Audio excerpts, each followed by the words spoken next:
friends, welcome to KAVITHASAMAYALARAI. இன்னைக்கு நம்ம பார்க்க போற ஸ்பெஷல் ரெசிபி நல்ல சுவையான தக்காளி சாதம். தக்காளி சாதம் மோஸ்ட்லி எல்லாருக்குமே ரொம்ப பிடிக்குங்க. ஒரு ஈஸியான வெரைட்டி ரைஸ் டக்குன்னு பண்ணிடலாம். இங்க என்ன ஸ்பெஷல்னா நம்ம வீட்டில் டெய்லி சாதம் வைக்கிறதுக்கு யூஸ் பண்ணுற சாப்பாட்டு அரிசியை வச்சு நல்ல ஒரு சுவையான தக்காளி சாதம் எப்படி பண்ணுறதுன்னு பார்க்க போகிறோம். இது ஒரு அருமையான ஒன் பாட் மீலுங்க, டக்குன்னு பண்ணிடலாம். இங்கே நான் உங்களோட ஷேர் பண்ணுற ரெசிபி மேங்களூர் ஸ்டைல் தக்காளி சாதம். ஒரு இன்ட்ரெஸ்டிங்கான ரெசிபிங்க, ரொம்ப நல்லாயிருக்கும். நீங்கள் மிஸ் பண்ணாமல் ட்ரை பண்ணி பாருங்கள். லஞ்ச் பாக்ஸுக்கு இது ஒரு அருமையான வெரைட்டி ரைஸுங்க. நம்ம டக்குன்னு குயிக்காகவும் பண்ணிடலாம். ஸோ மிஸ் பண்ணாமல் செஞ்சு பாருங்கள். இப்போ வாங்க ரெசிபி எப்படின்னு பார்க்கலாம். இங்கே நல்லா ஒரு பெரிய டம்ளர் அளவுக்கு ரைஸ் எடுத்துருக்குறேங்க. நான் இங்கே எடுத்துருக்கிறது பார்பாயில்டு பொன்னி ரைஸ். வீட்டில் நான் டெய்லி சாதம் வைக்கிறதுக்கு யூஸ் பண்ணக்கூடிய ரைஸ் எடுத்துருக்கிறேன். இதை நல்ல ஒரு அகலமான பவுலில் போட்டு நல்ல ஒரு 2-3 வாட்டி கழுவிட்டு கழுவின அரிசியில் நல்ல தண்ணி விட்டு ஊற வச்சிடலாங்க.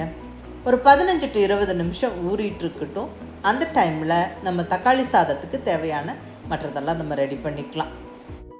இங்கே ஒரு மிக்ஸி ஜாரில் ஒரு 6 பல் பூண்டு சேர்த்துக்கிறேன். கொஞ்சம் பெரிய சைஸ் பூண்டாக தான் எடுத்துருக்கிறேன்.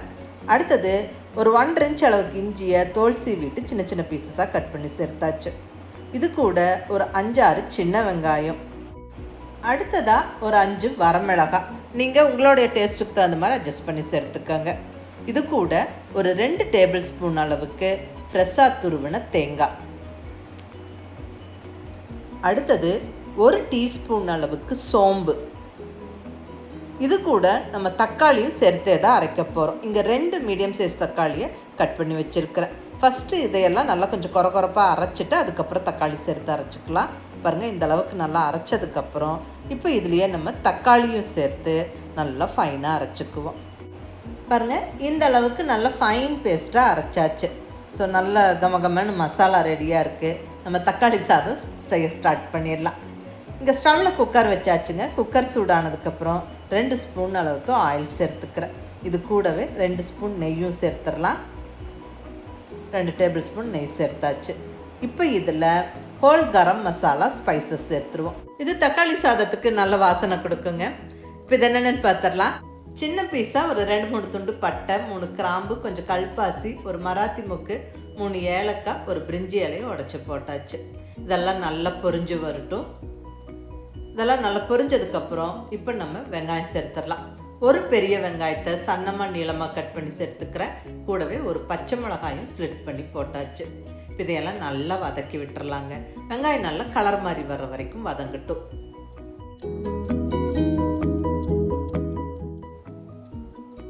பாருங்கள், வெங்காயம் கொஞ்சம் ப்ரௌனாக ஸ்டார்ட் ஆகிடுச்சு. இப்போ இந்த ஸ்டேஜில் ஒரு 1/2 டீஸ்பூன் அளவுக்கு காஷ்மீரி மிளகாய் பொடி சேர்த்துக்கிறேன். இந்த எண்ணெயில் போட்டு இந்த காஷ்மீரி மிளகாய் பொடியை கொஞ்சம் வறுத்து விடும்போது சாதம் நல்லா கலராக இருக்கும். இது ஆப்ஷனல், நீங்கள் வேணும்னா சேர்த்துக்கோங்க, இல்லைன்னா ஸ்கிப் பண்ணிக்கோங்க. அடுத்ததாக ஒரு கைப்பிடி பொடியாக நறுக்குன்னு கொத்தமல்லி இலை, கூடவே ஒரு 10-15 புதினா இலையும் போட்டு விட்டுடலாம். இப்படி இந்த வெங்காயத்தோட எண்ணெயில் போட்டு வதக்கும் போது ரொம்ப நல்லா வாசனையாக இருக்கும் சாதம் ஃபுல்லாக.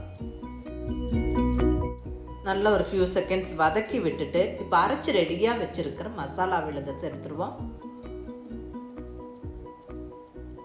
நல்லா வதக்கி விட்டுருவோம். இங்கே நம்ம எல்லாமே பச்சையாக அரைச்சிருக்கிறோம்.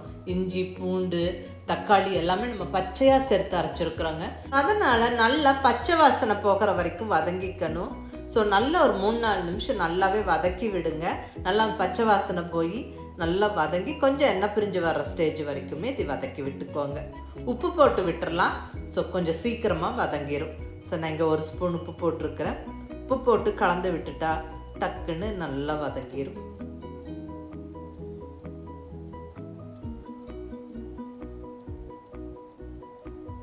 பாருங்கள், நல்லா சுருளை வதங்கிருச்சு. இப்போ இந்த ஸ்டேஜில் ஒரு கப்பளவுக்கு பச்சை பட்டாணி, ஃப்ரெஷ்ஷான பட்டாணி சேர்த்துக்கிறேன். இது ஆப்ஷனல், நீங்கள் வேணுன்னா சேர்த்துக்கோங்க, இல்லைன்னா ஸ்கிப் பண்ணிக்கலாம். பட் சேர்க்கும்போது நல்லாயிருக்கும், இன்ட்ரெஸ்டிங்காக இருக்கும் சாப்பிட்றதுக்கு, நல்லதும் கூடங்க. இங்கே நான் சேர்த்துருக்கிறது பச்சை பட்டாணி, ஃப்ரெஷ் பட்டாணி. ஸோ அப்படியே சேர்த்துக்கிறேன்.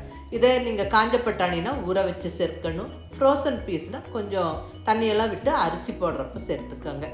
இப்போ இதில் தண்ணி சேர்த்துக்கலாம். நம்ம அரிசி வேக வைக்கிறதுக்கு நம்ம 1 டம்ளர் ஃபுல்லாக ரைஸ் எடுத்துருக்கிறது பார்பாயில்டு பொன்னி ரைஸு. நான் இங்கே ஒரு 2.5 கப் அளவுக்கு தண்ணி வச்சுக்கிறேங்க.